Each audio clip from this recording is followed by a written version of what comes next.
Hello student, today we are going to learn English grammar. New chapter, transitive verb. आपल्याला पाहिजे आज transitive verb. मग transitive verb काय? Transitive verb can be written as two types or two form. Okay? Transitive verb can be written two form. Which are they? ते दोन form आहेत. एक म्हणजे आहे active voice and second आहे passive voice. Second आहे passive voice. आता तुम्हाला समजलं ट्रान्झिटिव्ह वर्ब म्हणल्यावर आपल्याला कन्फ्युज होतं हे काय आता नवीन, पण ऍक्टिव्ह वॉइस पॅसिव्ह वॉइस म्हणजे की फॅमिलियर वाटतं कारण नेहमी ऐकलेलं असतं चेंज द वॉइस. ओके, चला आपल्याला तेच पाहिजे, फक्त पहा वर्ड थोडासा चेंज केला तर आपल्याला कन्फ्युजन वाटतं, सो डोंट कन्फ्यूज. ट्रान्झिटिव्ह वर्ब म्हणजे कुठलं असतं? Active voice into passive voice. आपल्याला चेंजेस जे करायचे असतात ते दोन फॉर्म मध्ये आपण ट्रान्झिटिव्ह वर्ब लिहितो किंवा लिहू शकतो. मग जेव्हा आपल्याला ऍक्टिव्ह मधून पॅसिव्ह करायचं असेल तर आपण काय करायचं? चला पाहूया वन बाय वन. यासाठी तुम्हाला सेंटेन्स मधला सब्जेक्ट, वर्ब, ऑब्जेक्ट आयडेंटिफाय करता आलं पाहिजे. याचा मी व्हिडिओ टाकला आहे, तुम्ही सर्च करा तुम्हाला मिळून जाईल. सब्जेक्ट, वर्ब, ऑब्जेक्ट हे जर तुम्हाला आयडेंटिफाय करता आलं तर तुम्ही इझिली हे चेंजेस करू शकता. चला वेळ न घालवता पाहूया कशाला आपण सब्जेक्ट, वर्ब आणि ऑब्जेक्ट कसे चेंज होतात सेंटेन्स मध्ये, म्हणजे त्यावरूनच आपल्याला व्हॉइस बदलता येईल. ओके, चला तुम्हाला व्हॉइस परफेक्ट करायचं असेल तर लास्ट पर्यंत व्हिडिओ पाहत राहा. Please don't skip video. Sentence घेते, डायरेक्ट एक सेंटेन्स घेऊया आणि ट्रान्सलेट करून चलूया. ही ईट अ ऍपल, बनाना काही घ्या. अ ऍपल.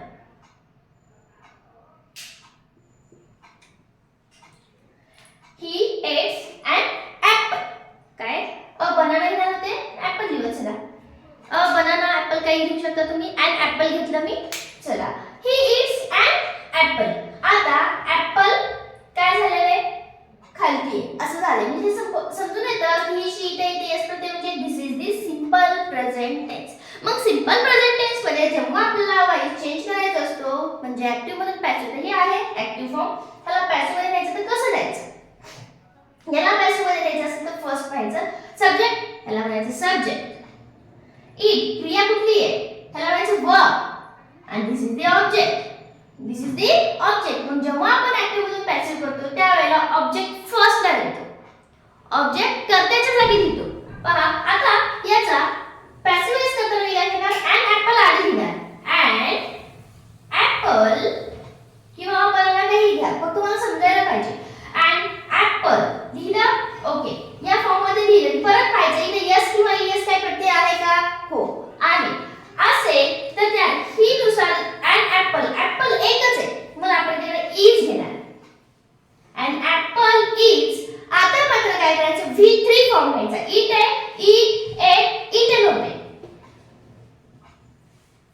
eaten v3 फॉर्म घेतला आणि बाय नी कर्ता जोडा. बाय हिच होत असते हिम.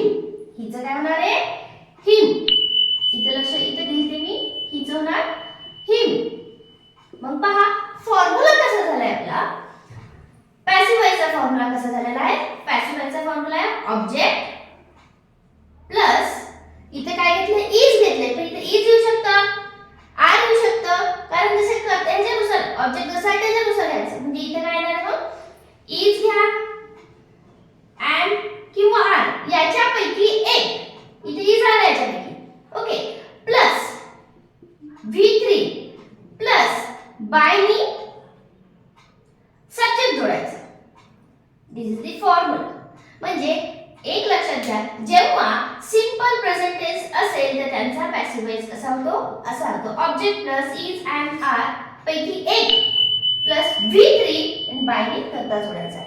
या पद्धतीने सिंपल प्रेझेंट टेन्स मध्ये कुठलं पण सेंटेन्स पॅसिव्ह वॉइस मध्ये चेंज करू शकता by using this formula. Okay, चला आता पाहूया आपण सिंपल पास्ट असेल तर काय करायचं. सिंपल पास्ट असेल तर काय करायचं यालाच करूया. ही ईट घेतलं होतं, आता ही एट घेऊया. He ate a banana. He ate a banana. मग तेच करायचं. ऑब्जेक्ट मध्ये हाय, ऑब्जेक्ट पहिल्यांदा घ्या. अ बनाना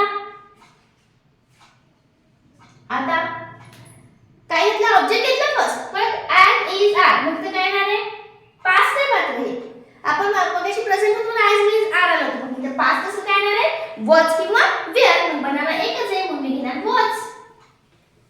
ओके, वॉच घेतला. देन परत एट जरी असेल तरी इथं लिहिताना V3 फॉर्मच लिहायचा. पॅसिव्ह व्हॉइस म्हणजे इट, एट, इटन. इटन आणि बाय मी तुम्ही त्याचा करता जरा. हीच आहे, हीचं काय होतंय ही. जर शी असला असतं तर झालं असतं हर. ओके, मग हा काय झाला फॉर्म्युला. ऑब्जेक्ट प्लस वॉच किंवा वेअर हे कुठं plus V3 plus bye plus subject. Okay, हा फॉर्म्युला सिंपल पास्ट टेन्स साठी आहे. हा फॉर्म्युला कुठला आहे. सिंपल पास्ट टेन्स मधलं कुठलाही सेंटेन्स असेल त्याचा पॅसिव्ह वॉइस करताना use this formula and get accurate answer. Okay, आता पाहूया सिंपल प्रेझेंट झाला, सिंपल पास्ट झाला. आता पाहूया आपण simple future tense. So easy. आता पाहूया या सेंटेन्सला घेऊया. He will eat an apple. Test घेते म्हणजे तुम्ही कंपॅरिझन केलं, नोट डाउन करायचं, कंपेअर करा कसा चेंजेस झालाय. ओके, आता घेऊया इथे ऑब्जेक्ट घ्या an apple. Okay, an apple लिहिला. याच्या नंतर आपल्याला माहिती आहे सिंपल फ्युचर मध्ये काय असतं, विल असतं किंवा शॅल असतं. मी ते विल आले, विल ला विल घेऊन टाकूया आपण. ओके, विल घ्या, विल ला विल लिहा. विल नंतर बी घ्यायची, be be. Okay, an apple will be. आता eat चं परत काय घेणार V3 form eaten. eaten by him.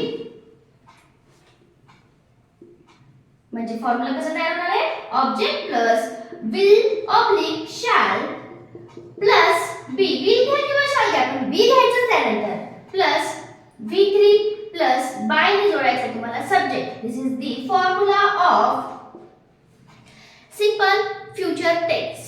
Okay, future simple future tense मध्ये कुठलाही सेंटेन्स असेल तर त्याचा पॅसिव्ह वॉइस करताना या स्ट्रक्चर मध्ये जर तुम्ही वाक्य बसवलं तर आन्सर ॲक्युरेट मिळून जाईल.